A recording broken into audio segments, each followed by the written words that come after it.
এখানে আমাদের দুইজন গুরু, আমার বাবার সঙ্গে আমার বাবাই শেষ উপলক্ষে, এবং আমার একজন বড় ভাই, উনি একজন পীর সাহেব মানুষ।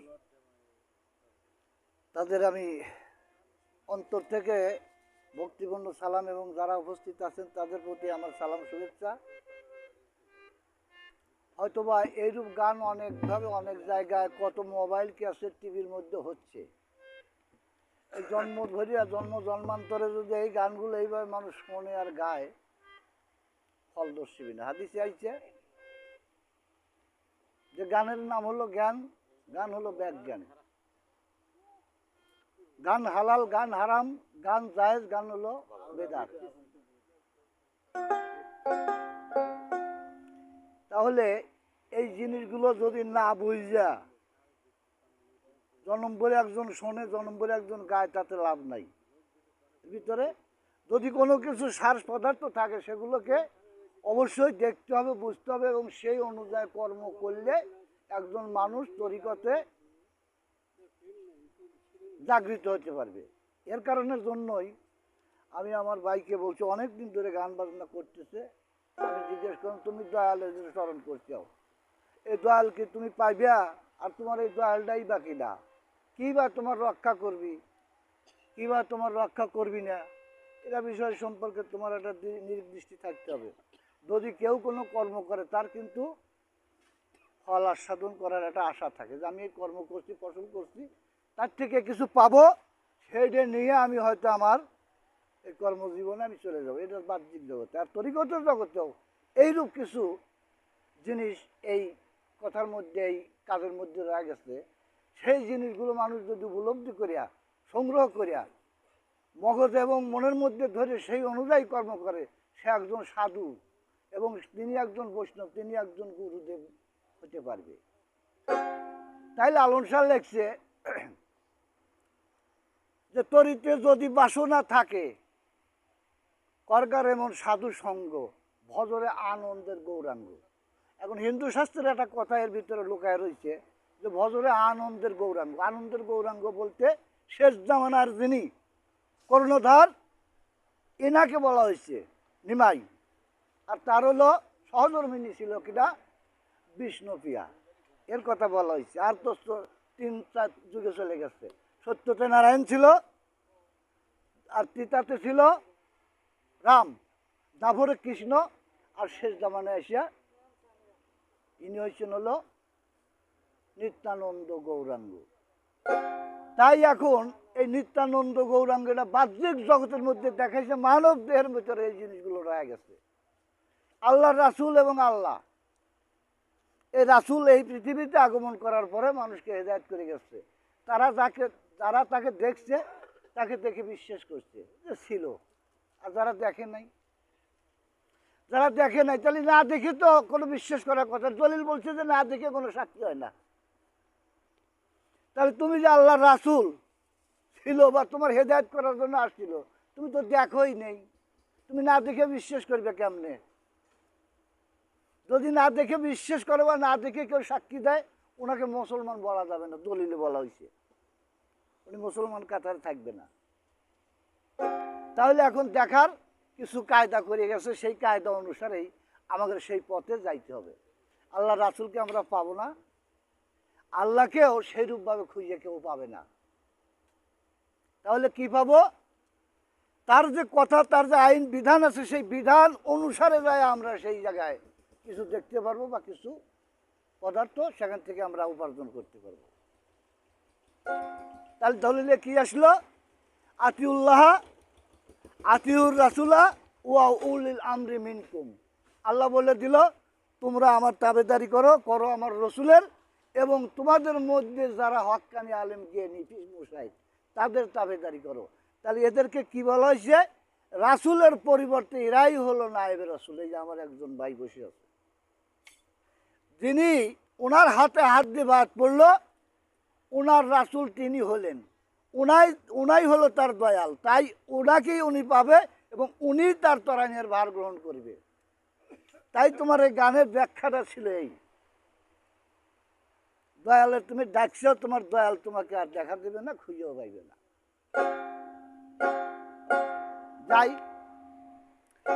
এখন তুমি গুটির খেলার গান গাইছাও, এটা সম্পর্কে গানটা গাইছাও, তাও তো আউল টাউল করে কি কইছো আমি বুঝতে পারিনি, খুব সুন্দর বোধ হয় না, যাই হোক গাইছো, এটাই ধন্যবাদ তোমার। তাহলে এখন আইসো, তোমার এই পাকায় নিয়ে গুটি কোনটা হেঁটে নিয়ে গেল সাঁই ঘরে, তুমি দেখো একটু এক জায়গাতে একটু কথাটা বলি, অল্প সময়ের মধ্যে বলা লাগতেছে, বেশি সময় হলে তো বিরক্ত হয়ে যায়, আপনারাও বিরক্ত হয়ে যাবেন। দেখেন, আল্লাহ বলছে যে আমাকে তোমার চেনার দরকার নাই, জানার দরকার নেই, চেনো আমার রাসূলের, আমার দোস্তর হাবিবের। আর আল্লাহর রাসূল বললো কি যে তোমরা আমাকে যদি না হো, আমাকে চেনার দরকার নেই, চেনো তোমাদের মধ্যে তোমার যিনি গুরু পীর সাহেব। আর পীর সাহেবরা কি বললো, ওনারা কি শিক্ষা দিল, আমার যে নিজের এই দেহ বডিটা আছে, এর মধ্যে কি আছে না আছে, এই দিকে বোঝার জন্য, এই দিকে শেখার জন্য, এই দিকে পরিচালনা করার জন্য কিছু জ্ঞান ভিতরে ঢুকায় দিল। তাহলে জ্ঞান যদি দিয়ে থাকে, তাহলে এর মধ্যে কিছু নাম কানুন রয়ে গেছে। এখন আল্লাহ রাসূল হাদিসে লেগলো, বলে দিল যে মান আরাফা নাফসাহু ফাঁকা তারাপা রাব্বাহু আনতাবুদুল্লাহ কান্নাকা তারাহু। যে তার নিজ নফসকে চিনল, সে নফসকে চিনল, সে রবকে চিনল, এবং যে রবকে চিনল সে রাসূলকে চিনল, তার আর কোনো কিছুই বাকি রইল না। তাহলে এখন রাসূল চিনবে, তোমার কাছে যে রাসূল রয়েছে, এই রাসূল মানব দেহের ভিতরে রয়েছে, তোমার গান্ধার ভিতরে ওই কথাগুলো চলে আইছে, তুমি যে কথাটা কইছো, কিন্তু কথাটা আমার কাছে প্রশ্নটা তুলে ধরে যাও নাই, যে তাহলে এই ব্যক্তি কোন জায়গায় কিভাবে আছে। দেখো দলিলের ভিতরে লেখা পড়ছে, মারামাইতা ইজরামাইতা কিন্নাল্লাহ আমার আমা। এক সময় মুসা আল্লাহর কাছে গেল যে আল্লাহ তোমার কাছে কোনো কিছু ভেদ টেদ আছে কিনা, আরো যদি থাকে আমাকে জানাও। আল্লাহ বললো যে আছে, কিছু গোপন ভেদ আছে, কিন্তু তুমি যদি সেটা উদ্ধার করতে চাও, সেটা আমার কাছে আমি রাখিনি, আমি রাখিয়ে দিয়েছি এক জায়গায় কোনে, বলে যে আমি রাখিছি, তুমি যাইবে খুঁজতে খুঁজতে, তুমি কিছু মাছ রন্ধন করে নিয়ে যাও, যাওয়ার পরে ওই মাছ যেখানে জীবিত হয় ওইখানে তুমি খোঁজ করলে, ওই ব্যক্তিকে পাইলে তার কাছ থেকে তুমি এই তত্ত্ব এলমে তাসাউফ বা মারফত তুমি পাইবে গুপ্তভেদ।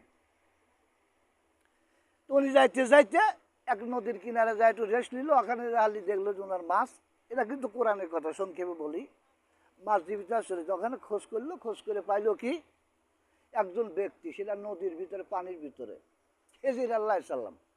ওনাকে স্মরণ করলো, করার পরে বললো যে কী চাও, করতে গাইছো, বলে আমি এই ঘটনা। বললো ঠিক আছে, তাই তুমি আমার সাথে চলো, আমি যে জিনিসগুলো বলি, যে জিনিসগুলো করি, তুমি এটার কিন্তু বিরোধিতা করো না, তুমি দেখবে, কিন্তু আমাকে বাধা দিও না, বাধা দিলে তোমার আমি শিখাতে পারবো না।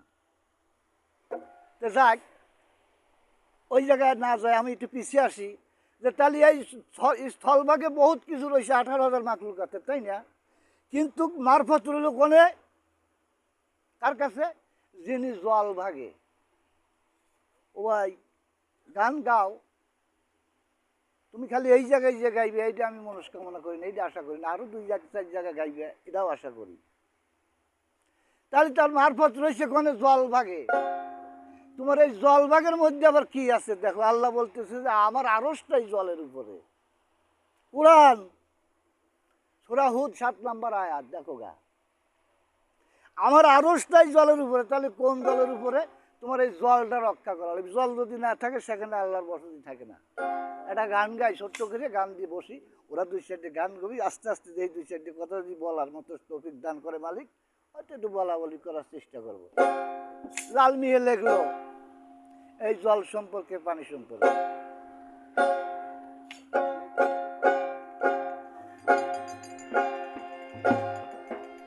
আরে পানি পানি বাজান রে সবাই বলে,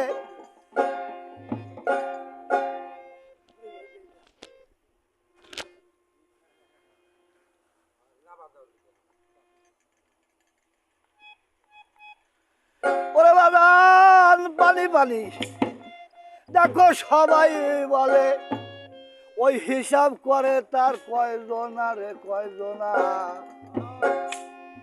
লাল মিয়ে কইলো ওই বিনা হিসাবের পানি খরচ কইর না। তোমার পানি না থাকলেও আনে আল্লাহ তোমার আরো থাকবে না, জানে পানি নেই। তাই পানির আর রাখলাম যে জীবন তারে কররে যতন, নইলে অকালেতে দেখরে জীবের হইবে মরণ। ওরে বাদান পানি হলে নষ্ট পাবের কষ্ট, হলেই নষ্ট পাবের কষ্ট, তোমার সুস্থ দেহ থাকবে না রে, আর থাকবে না। বিনা হিসাবেই পানি খরচ কইর না বাজান, বিনা হিসাবে পানি খরচ কইর না। ওরে পানি পানি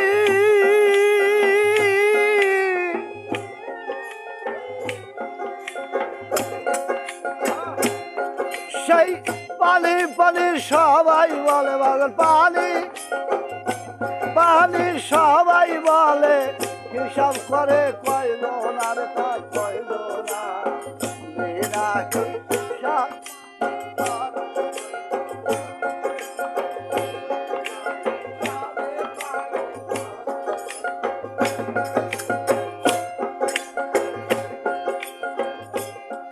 তাই পরমাত্মা পরম ঈশ্বর, তার তো জলের মধ্যেই ঘর, হাওয়ায় আসে জলে বাসে বাজার, জলের ভেতর পাগলে পরমাত্মা পরম ঈশ্বর, তার জলের ভিতর ঘর, হাওয়ায় আসে জলের বাসে, তার জলের ভিতর। ওই দেখ জল ফুরাবে মিল পালাবে, জল শুকাবে মিল পালাবে, শুকাইবে মোহনার তোমার মোহনা। বিনা হিসাবে পানি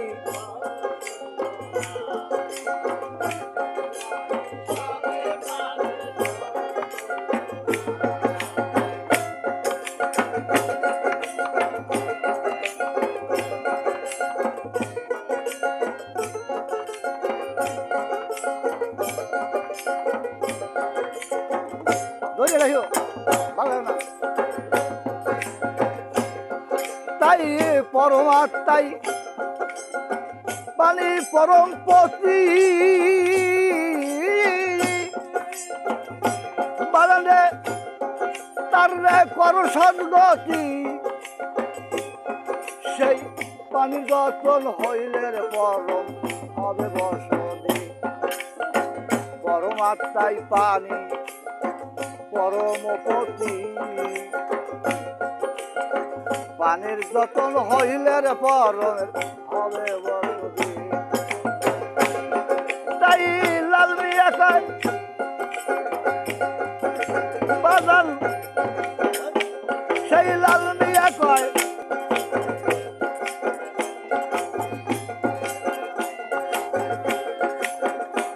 দেখ লাল মিয়ার হয় এই দুর্গতি,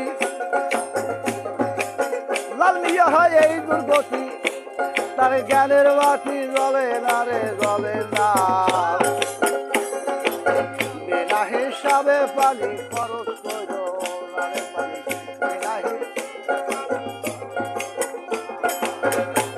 তাই পানি পানি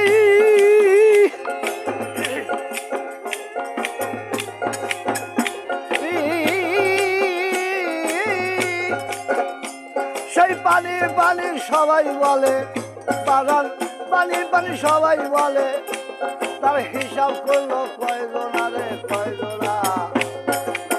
বিনা হিসাবে পানি, তাই বিনা হিসাবে পানি খরচ করলো না, সেই বিনা হিসাবে পানি খরচ করলো না।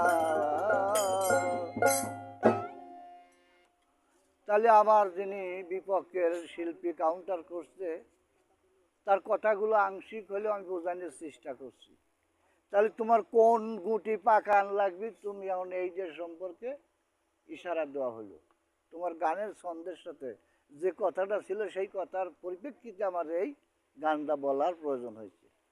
ঠিক আছে, দেখা যাক পরবর্তী অনুষ্ঠানে কারা কি গানগুলো দেয়, সেইভাবে হয়তো দু একটি কথা আমরা বলা বলি করার চেষ্টা করবো। সমস্যা হচ্ছে কারো? সমস্যা হলে বলবেন, তাহলে আমি ছোট্ট করে একটা গান দিয়ে তারপরে